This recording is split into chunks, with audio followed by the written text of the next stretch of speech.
So this apparently is another big Meghan hater.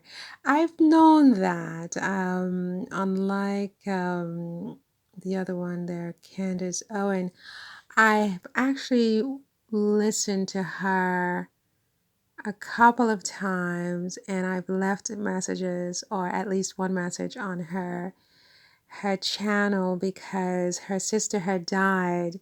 And I remember how she made this announcement, and I thought, oh my God, I was sad that her sister had died, but I was kind of relieved because I thought, okay, this is going to fundamentally change her and give her a whole new perspective. And she will stop, ganging up on people and, just be lighter, brighter, and look at the ducks and, just eat some eclairs and be happy. But apparently it didn't work. And she went just straight back to hating on Meghan and Harry. And she has this guy, Dan Wooten. And I'm afraid to press on it because he's scary. I haven't got the chutzpah yet to deal with him. So Megyn. It's Megyn or Meghan? It's Megyn Kelly. The only thing I remember about her was from 2016, which is when I was first introduced to her. And she was a serious journalist at that time. She was working for Fox, and was she working for Fox or NBC? I know she was a very, very serious, very highly respected journalist, female journalist, yes, but journalist, period.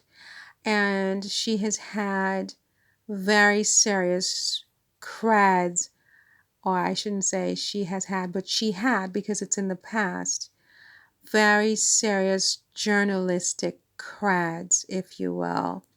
When she was at Fox, she was making a truckload of money as one of their most popular journalists.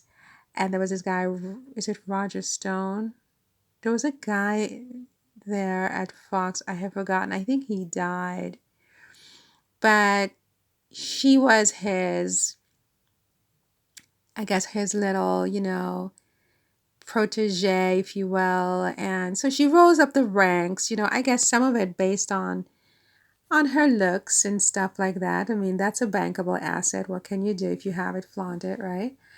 And some of it, I mean, I think she's a lawyer. All of this I learned in 2016 because I was very intrigued, because she's a lawyer. She didn't go to an Ivy League school or anything like that, but she's a lawyer. And then she became a journalist, and so she had this very impressive position at Fox with her own show. And then she was one of the not a panelist, but during the presidential debate in 2016, she was right there. So, I mean, this is a serious journalist, right? This is not a YouTuber, right? So how does she go from that to being a YouTuber is beyond me. I mean, at least she has traffic. She has 146,000 views. And I mean, look at my YouTube channel.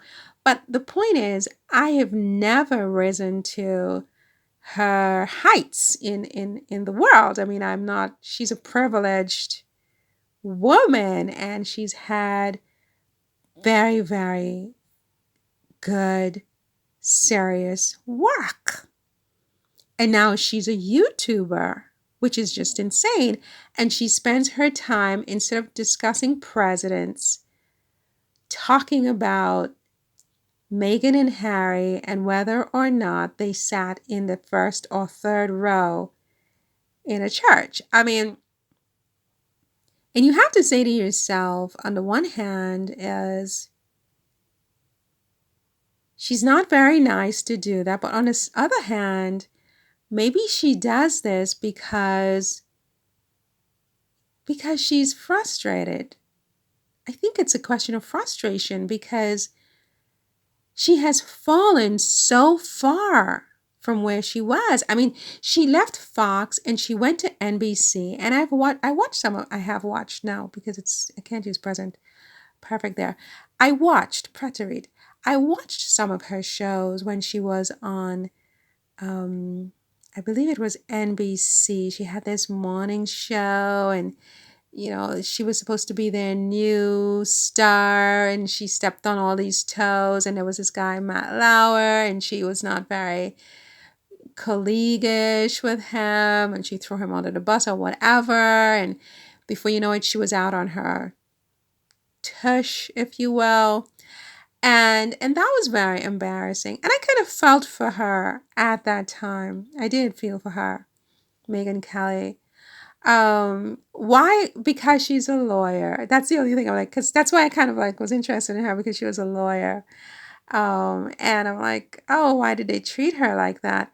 But now, based on how she has been so fixated on Meghan and some other women too, I I don't know what to say. I mean, I don't really have the words, but it's kind of like I don't want to say I'm disappointed, because I don't have the right to be disappointed in her, because I don't really know her. She doesn't owe me anything. She didn't ask me to admire her in the first place. So anyway, I remember during the presidential debates, because I was a big Trump fan at that time, and she had long hair then, I think. I don't remember her hair actually, but because her hair is pretty long now. But she asked Trump about how he treats women. You have called women dogs and this and that. And so she was sort of, impugning his behavior towards women. And Trump became incensed.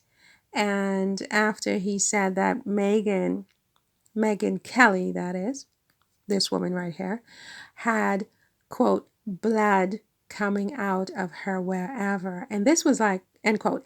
And this was like a big thing at the time, because no other presidential candidate had ever spoken like that about a journalist.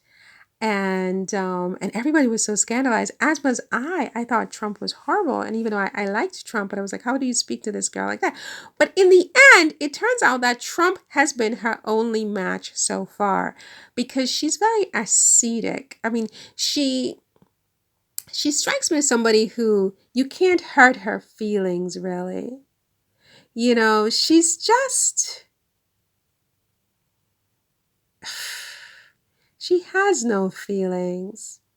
And she's now, instead of, it's like now her whole purpose is to bring people down, to make them feel bad, rather than being a real journalist, like what I thought she was, like why I admired her in the first place. She instead spends most of her time attacking women in particular, and a few weak men. It seems, and it's so sad, but I think it comes from her frustration, as I said, because of the fall that she has tumbled from the very apex of journalistic success to being a YouTuber trying to get clicks like any other YouTuber, and trying to get subscribers like all the rest of us. She had a little bit of a head start because she can probably promote her post, because she got a good severance package from NBC or wherever it was her last gig. So she can promote her post, whereas I can't promote my post. I can't pay YouTube to promote posts. So she does have a bit of a subscriber list there for her. But I mean, in her place, I probably would still feel like, I had failed, because to go from the height that she went in her career as a journalist, questioning presidents or future presidents on the presidential debate, among other things, to spending her time ripping women.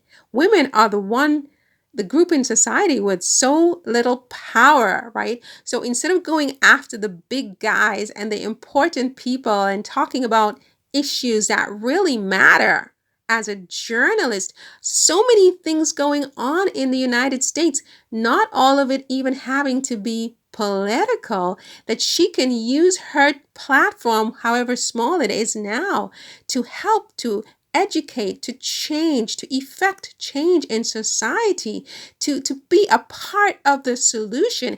And Megyn Kelly spends her time with this cheap, low level, bottom of the totem pole, least denominator kind of journalism. Well, I can't call it journalism, put that in quotes. I mean, not even Piers Morgan does this. At least sometimes he interviews presidents. I mean, it's quite a fall, you know. I think the fact that she spends so much time talking about Meghan and Harry, they should be flattered on a certain level.